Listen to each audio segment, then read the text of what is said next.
আহারে, সবার দেখছি কত কত আবদার আবেদন আপনার কাছে, আমার নেই কেবল। আপনার কাছে শুধু আমারও কিছু চাওয়া পাওয়া ছিল না দেখছি।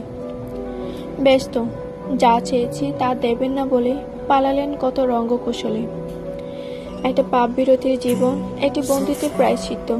অসম্ভব আবদার রেখে সবার থেকে আলাদা হলাম। সবার মতো আবদার প্রকাশ করে কাঁদতে পারছি না। আমার আপনার ছিলই বা কি জয়ামির?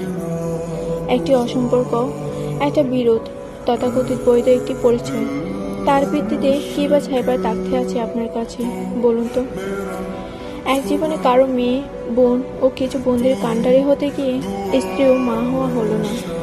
একটি বাপ, ভাই, কিছু বন্দির দায়ী সন্তান ও স্বামী। আপনি কে? আমার কে আপনি?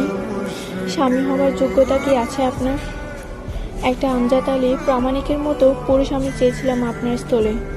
এলেন আপনি। এলেন যখন জীবনটা গুছিয়ে নিলেও হতো। আমার তো বাপ নেই। দিন কবুল পড়ার পর আপনার কি কর্তব্য ছিল না আমার এক জীবন কাঁধে বয়ে দেবার? অথচ আপনি আমার রুহ অব্দি পড়িয়ে চাই করেছেন দিনের পর দিন।